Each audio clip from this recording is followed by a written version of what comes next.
everyone, welcome to week 3 unboxing for the Mountain Sun Farm CSA. So let's see what we get this week. First, you're going to get a large bunch of arugula. So this is arugula. It looks a little different than the arugula that you might buy like in the clamshells at the store. That's going to be little baby arugula that's been cut right after it germinates. So this arugula we allow to grow to the adult stage, and then we just cut it under the whole plant. And so this is a whole bunch of little plants bunched together. It's going to be a little peppery, just a little spicy, not too spicy, and it goes really well mixed in with lettuce or your spinach in salads or on sandwiches. We really like to put it on top of like a hot pizza when it comes out of the oven. It'll wilt a little bit. Arugula on pizza is really good. You can even make a pesto with it. So there's lots of things you can do with the arugula. You can store it in a paper bag or in a glass container in your fridge. And then you're also going to get some more leafy greens. You're going to get a bunch of spinach. So again, this is the adult size leaves, and we bunch the whole plant just like the arugula. And so y'all got spinach, I think, the first week, and so we're getting spinach again. We washed it, we dunked it 3 times, but it's been raining so much lately. There will probably still be a little bit of dirt on the leaves, so be sure to wash them really well because they were rained on right before we harvested, and even a little bit while we were harvesting. It's been raining like crazy lately. And then you have one more leafy green this week. So we're in spring, we're in all the leafy greens. So you'll get either kale or collards. This is a lacinato kale. So you may have seen it at the store, you may have bought it before, or dinosaur kale is what it's called. We also have green curly kale and a Siberian kale that kind of looks like a red kale. And then we've got collards. We've got a few types of collards. So you'll either get kale or collards, and then we try to swap it out where next week if we do kale or collards, you'll get the opposite thing. So we try not to do kale, kale, kale. We'll swap it kale and collards. So on farm and Fort Payne, I think you got kale this week. And so this is lacinato. We really like this. Like sliced into ribbons in a raw salad, like massage kale salad, or you can definitely cook with it. So all of these greens you could eat raw or cooked, which is a good option.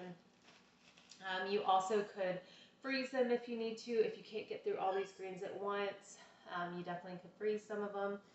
Your kale, especially if you put it in your fridge and you don't get to it in time and it wilts, you can just slice a little bit off the ends, and if it's coming out of your fridge, you're going to put it in like a sink full of like lukewarm water or room temperature water, not cold water, and let it sit for a while, and it'll absorb that water back in and it'll crisp back up. So you can re-crisp your greens if they wilt.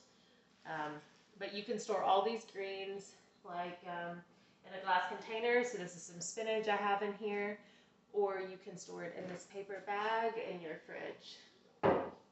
And then you're also going to get, so we're just going to do a pint of strawberries this week instead of a quart.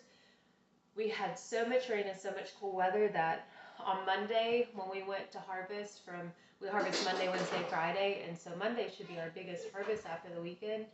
And we went to harvest and there were barely any berries that have ripened over the weekend because it had been so cool.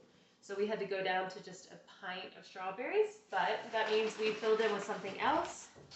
So this week, instead of that quart, you're getting a pint, and then you're going to get a little over a pound of sweet potatoes. So it's not too many sweet potatoes, just a little bit. So we love these roasted. My stepmom likes to eat them raw, so that is an option. Brian does that too. But yeah, cubed or cut up kind of into a fry shape and roasted are our favorite way to do that. So it would go really well with your greens as well. So these are some good sweet potatoes. Enjoy these. They're super sweet. So yeah, that's your share this week. One last thing I wanted to mention. You will see probably in the kale, there's going to be maybe a couple like holes. If you can see that, there's an insect hole. You know, we try to walk that line between having really high quality produce and not having a whole bunch of food waste. So, you know, as I'm harvesting, I'm throwing out any that have too many holes from bugs, or we have a few holes from the hail that we got. We did get a little bit of hail damage, but you know, we don't want to waste perfectly good leaf just because they have a couple holes in them. So, you know, there will be some holes in the greens. We do live with a diverse population of insects here. You know, a lot of people believe, and we also believe, that when the insects attack the plant, that's when it really produces a lot of those great compounds that are good for your body, like the antioxidants and all these things that we really don't know much about yet. So, you know, the plant has to get stronger and protect itself against the insect damage.